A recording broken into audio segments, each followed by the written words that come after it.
شكرا يا ربي شكرا هديت قلبي شكرا. اللہ نے ہمیں ایک نماز عطا فرما دی جس کو ہم آج صلاۃ التراویح کہتے ہیں. میرے نبی کے زمانے میں اسے قیام اللیل کہا جاتا تھا. اس لیے حضرت عائشہ رضی اللہ تعالیٰ عنہ کی روایت ہے جس سے 8 رکعت والے حضرات استدلال کرتے ہیں کہ رمضان اور غیر رمضان میں اس کو امام بخاری نے قیام اللیل کا ہی عنوان دیا ہے. آپ نے 11 رکعت سے زیادہ نماز نہیں پڑھی. ایک ضعیف روایت میں ہے کہ آپ نے 3 دن پڑھائی نماز. یہ تو صحیح روایت ہے. کتنی رکعت پڑھائی؟ تو ایک ضعیف روایت میں ہے کہ 20 رکعت پڑھائی. اچھا، ضعیف روایت سے عبادت ثابت نہیں ہو سکتی حکم شرعی. تو جب حضرت عمر رضی اللہ تعالیٰ عنہ نے سب کو، اب میرے نبی کے دور میں 3 دن کے بعد آپ تو آئے نہیں کہ کہیں فرض نہ ہو جائے، تو صحابہ اپنے طور پر قرآن سنتے تھے ٹولیوں میں. صدیقی دور میں 2 سال وہ فتنوں میں گزرا، تو اس میں بھی اسی طرح چلا کہ ٹولیوں میں ہوتے تھے. حضرت عمر رضی اللہ عنہ کے زمانے میں حکومت مضبوط ہو گئی، طاقتور ہو گئے. تو ابتدائی سالوں میں نہیں، چند سالوں کے بعد اب مسجد میں تشریف لائے تو لوگ اس طرح کوئی 4 ادھر 4 ادھر 5 ادھر 10 ادھر 20 ادھر، تو کہنے لگے ان کو ایک امام پہ جمع کر دیا جائے تو کتنا اچھا ہوگا. تو آپ نے سب کو اکٹھا کیا اور ابی بن کعب رضی اللہ تعالیٰ عنہ کو امام بنایا اور سب کو ایک نماز پہ جمع کر کے 20 رکعت کا حکم عطا فرمایا.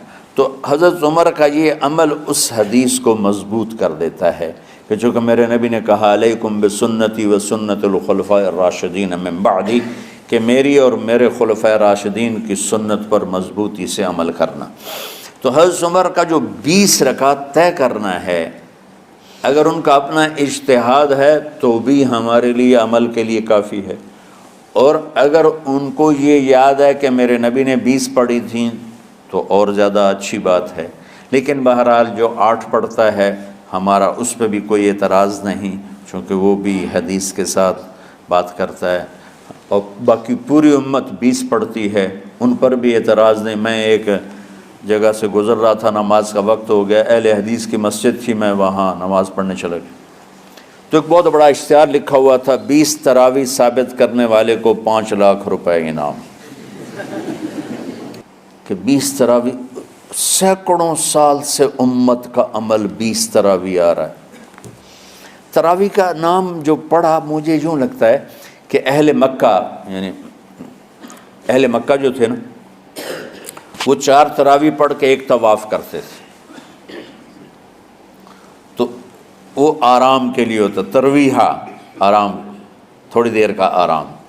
تو 4 تراویح کے بعد ایک طواف کرتے تھے. وہ چھوٹا سا طواف 10 منٹ میں ختم ہو جاتا تھا، اور پھر 4 تراویح پڑھتے تھے، پھر طواف کرتے تھے، پھر 4 پڑھتے تھے، پھر طواف کرتے تھے. یہ صحابہ کے تھوڑے بعد کے دور کی بات.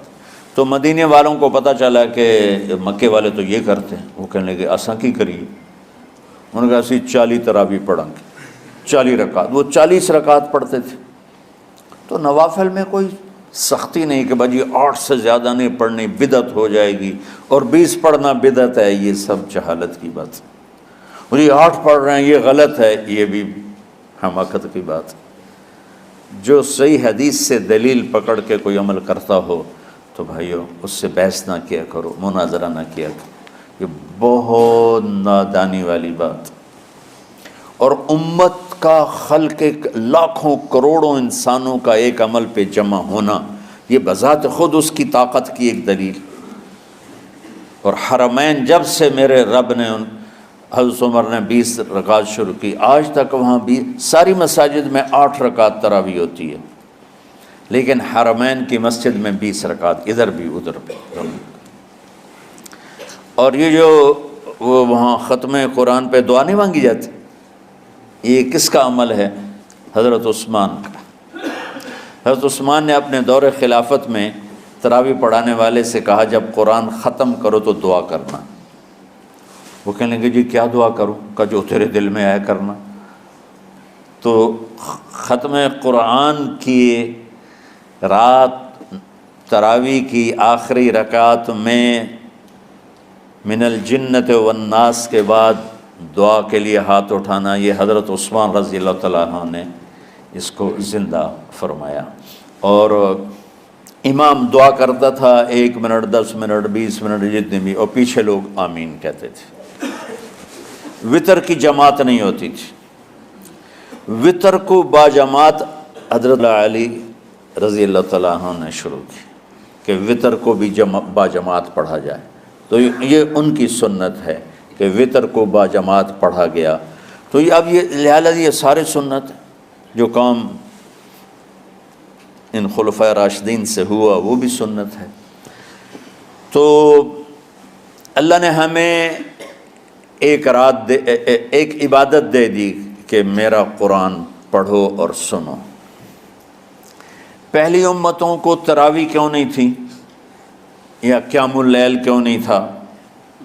کہ ان کو اپنی کتاب یاد ہی نہیں ہوتی تھی، وہ اپنی کتاب کے حافظ نہیں ہوتے تھے، وہ اپنی کتاب یاد ہی نہیں کر سکتے تھے، صرف نبی کو یاد ہوتی تھی۔ اللہ نے ہمارے لیے کتنا آسان کر دیا کہ 7 سال کے یہ چھوٹے چھوٹے بچے قرآن یاد کر رہے ہیں، 70 سال کا بوڑھا قرآن یاد کر رہا ہے۔ یہیں یہ مولوی یوسف صاحب کا ساتھی تھا، یا پتہ نہیں ان سے پہلے تھا، سلمان، مولوی سلمان، آج کل امریکہ میں ہوتے ہیں، ہماری ایک شاخ چلا رہے ہیں ماشاءاللہ۔ وہ شروع میں یہاں تھے، تو یہاں تراویح پڑھانے کے لیے ہمارے پاس حافظ کوئی نہیں تھا، وہ حافظ نہیں تھے، وہ صبح بیٹھ کے شام تک 1 سپارہ یاد کرتے اور رات عشاء کی نماز میں سنا دیتے۔ 30 دن میں قرآن یاد کر کے سنا دی۔ مطلب یہ سنی سنائی بات ہے نہیں، ہمارے اسی حسنین، اسی ممبر اور محراب کی بات کہ یہیں اسی مسجد میں انہوں نے صبح سے مغرب تک یاد کرتے تھے اور پھر عشاء میں کھڑے ہو کے سنا دیتے تھے۔ پیچھے ہوتے تھے لقمہ کوئی دینے والا شاید، لیکن بہت خوبصورت پڑھ کے 1 دن میں یاد کر کے سنا دیا۔ اور ایک مجھے نام بھول گیا کہ 3 دن میں قرآن یاد کیا، 10 سپارے 1 دن میں یاد کیے، 10 دوسرے دن میں یاد کیے، 10 تیسرے دن میں یاد کیے۔ وَلَقَدْ يَسَّرْنَا الْقُرْآنَ لِلذِّكْرِ فَهَلْ مِن مُدَّكِرٍ۔ تو اللہ تعالیٰ نے اس کو نصیحت کے لیے بھی آسان کیا ہے اور یاد کرنے کے لیے بھی آسان کیا ہے۔ کوئی کتاب پہلے یاد نہیں ہوتی تھی کسی کو، ماشاءاللہ تم میں کتنے حفاظ بیٹھے ہیں اللہ کے فضل سے۔ تو اللہ نے ہمیں رات کی نماز عطا فرمائی، اور چونکہ یہ ایک مشقت ہے تو میرے نبی نے کہا یہ رات کی نماز کے ہر سجدے پر 1500 نیکی لکھی جاتی، 1500 نیکی لکھی جاتی۔ اور اللہ تعالیٰ ہر سجدے پر جنت میں ایک محل بناتا ہے جس کے 60,000 سونے چاندی کے دروازے ہوتے، اور ایک درخت اس کے لیے لگاتا ہے جس کے نیچے 100 سال گھوڑا دوڑ سکتا ہے۔ تو رمضان کا اہتمام آپ رجب سے شروع فرما دیتے تھے۔ میرے نبی نے 9 رمضان دیکھے، 9 رمضان اپنی زندگی میں، 9 رمضان۔ 10ویں رمضان سے پہلے آپ اللہ کے پاس تشریف لے گئے۔ آپ کی زندگی میں روزے فرض ہونے سے آپ کی وفات تک 9 رمضان گزرے، اور میں قربان جاؤں اپنے نبی پر، اپنی امت پہ کیسی شفقت تھی۔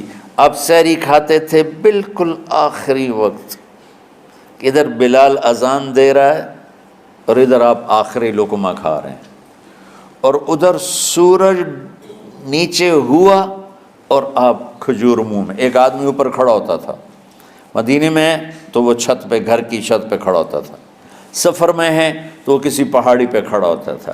جو ہی سورج کا کنارہ نیچے جاتا اب فوراً وہ کہتا یا رسول اللہ قد غربت، تو آپ کھجور منہ میں ڈال لیتے تھے، یا پانی، کبھی پانی سے افطار فرماتے تھے، کبھی کھجور سے افطار فرماتے تھے کہ میری امت پہ بھوک کا وقت کم سے کم آئے۔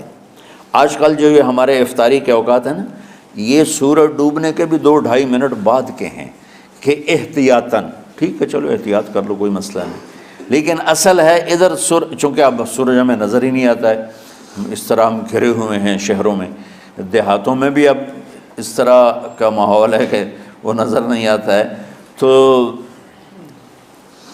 بہتر کہ ادھر سورج غائب ہو ادھر لقمہ منہ میں جائے، لیکن یہ تب ہے جب آپ نظر آ رہا ہو۔ اب جب آپ یہاں بیٹھے ہو حسنین میں تو یہاں تو کوئی سورج نظر نہیں آئے گا، یہاں تو منار ہی نظر آئے گا، تو لہٰذا احتیاط ٹھیک۔ ہمارے اہل حدیث بھائی وہ 2 منٹ پہلے ہم سے افطار کرتے ہیں، تو بڑی اچھی بات ہے کہ سورج کے غروب ہونے کا جو اصل وقت ہے اس کے ساتھ ہی افطار کرنا۔ اور سحری میں ایک واقعہ سناتا ہوں، آپ سحری کھا رہے تھے، بکرے کی سری پکی ہوئی تھی، تو مولا علی رضی اللہ تعالیٰ عنہ اور عرباض بن ساریہ رضی اللہ تعالیٰ عنہ آپ کے ساتھ کھانا کھا رہے تھے، تو حضرت بلال ہے، یا رسول اللہ وقت ختم ہو گیا ہے، میں اذان دینے جا رہا ہوں، آپ برائے مہربانی کھانا پینا بند کریں، اور یہ کہہ کر چلے گئے۔ چھت، ایک انصاری عورت تھی، اس کے گھر کی چھت پہ چڑھ کے اذان دیتے تھے، چڑھنے لگے تو پھر واپس آئے کہ دیکھوں اللہ کے نبی نے کھانا چھوڑ دیا یا نہیں، آ کے دیکھا تو وہ کھا رہے تھے، انہوں نے کہا یا رسول اللہ واللہ لقد اصبحت، یا رسول اللہ اللہ کی قسم سحری کا وقت ختم ہو گیا، صبح ہو گئی۔ تو آپ نے ہاتھ پیچھے کر لیا، کہہ رہے تیرا بھلا ہو بلال، ابھی وقت باقی تھا، تیرے قسم کھانے پر اللہ نے اس کو پہلے نکال دیا کہ تیری قسم کہیں جھوٹی نہ پڑ جائے۔